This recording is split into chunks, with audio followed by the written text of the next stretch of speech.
Assalamualaikum warahmatullahi wabarakatuh. Perkenalkan, nama saya Jenny Rahmawati dengan NIM 21050561117 dari kelas Manajemen B6. Di sini saya akan menjelaskan materi tentang integrasi ekonomi, di mana ini termasuk tugas video mata kuliah Ekonomi Internasional. Untuk isi pembahasannya ada 6. Yang pertama, pengertian integrasi ekonomi. Yang kedua, sejarah integrasi ekonomi. Yang ketiga, jenis integrasi ekonomi. Yang keempat, manfaat integrasi ekonomi.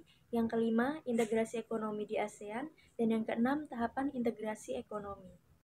Pembahasan yang pertama, pengertian integrasi ekonomi. Menurut Tinbergen 1954, integrasi ekonomi yaitu penciptaan struktur perekonomian internasional yang lebih bebas, dengan cara menghapuskan semua hambatan-hambatan bekerjanya perdagangan bebas. Caranya adalah dengan mengintroduksi bentuk-bentuk kerjasama dan unifikasi.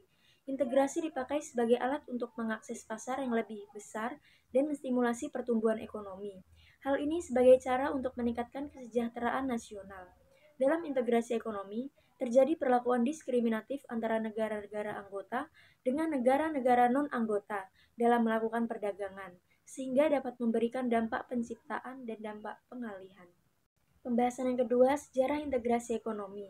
Sejarah integrasi ekonomi dapat ditelusuri kembali ke abad ke-19 ketika beberapa negara Eropa membentuk blok perdagangan untuk meningkatkan perdagangan dan keuntungan. Contohnya, Zollverein dibentuk di Jerman pada tahun 1834 yang merupakan serikat bea cukai antara negara-negara Jerman. Kemudian, Uni Douane dibentuk pada tahun 1860 antara Belgia dan Prancis.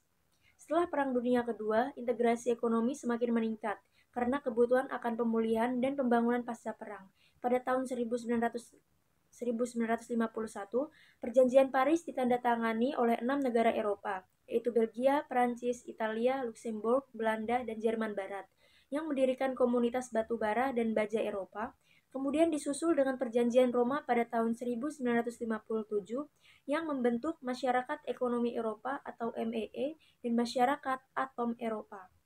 Pembahasan ketiga, jenis integrasi ekonomi. Menurut Gindleger dan Linders 1978 dalam Prabowo dan Wardoyo 2004, ada bentuk 5 integrasi, yaitu yang pertama, kawasan perdagangan bebas. Yang kedua, custom union. Yang ketiga, pasar bersama. Yang keempat, uni ekonomi. Dan yang kelima, uni supranasional. Pembahasan keempat, manfaat integrasi ekonomi.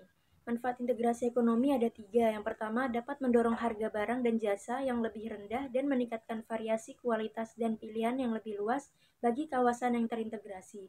Yang kedua, integrasi ekonomi dapat menstimulus aliran perdagangan intraregional yang lebih tinggi, serta munculnya perusahaan-perusahaan yang mampu berkompetisi secara global. Yang ketiga, perekonomian meningkat melalui pasar yang lebih luas. Pembahasan kelima, integrasi ekonomi di ASEAN. ASEAN merupakan organisasi kerjasama regional Asia Tenggara yang dideklarasikan di Bangkok 8 Agustus 1967.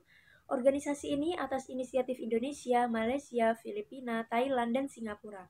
Dasar pembentukan ASEAN yaitu memperkuat stabilitas ekonomi dan sosial, menjamin stabilitas keamanan untuk meningkatkan pertumbuhan ekonomi, kemajuan ekonomi, sosial, dan budaya. Bentuk kerjasama ekonomi untuk negara-negara di Asia Tenggara tercermin dengan dibentuknya ASEAN Free Trade Area atau AFTA pada tahun 1992. AFTA bertujuan untuk meningkatkan kerjasama di bidang ekonomi dan perdagangan. Pembahasan keenam, tahapan pada integrasi ekonomi.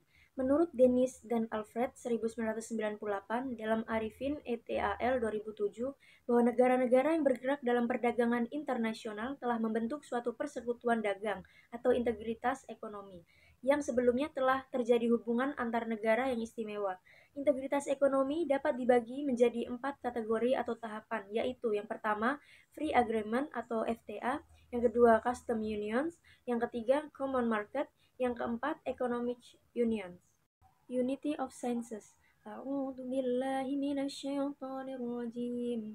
Bismillahirrahmanirrahim.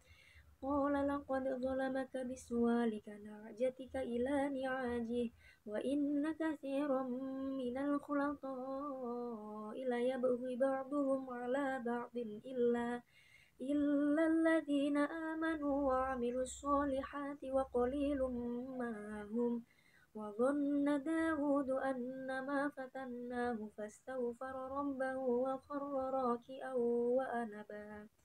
Dan sesungguhnya kebanyakan dari orang-orang yang berserikat itu, sebagian mereka berbuat zolim kepada sebagian yang lain, kecuali orang-orang yang beriman dan mengerjakan amal yang soleh. Sekian materi yang bisa saya sampaikan. Jika ada kurang atau salahnya, saya mohon maaf. Wassalamualaikum warahmatullahi wabarakatuh.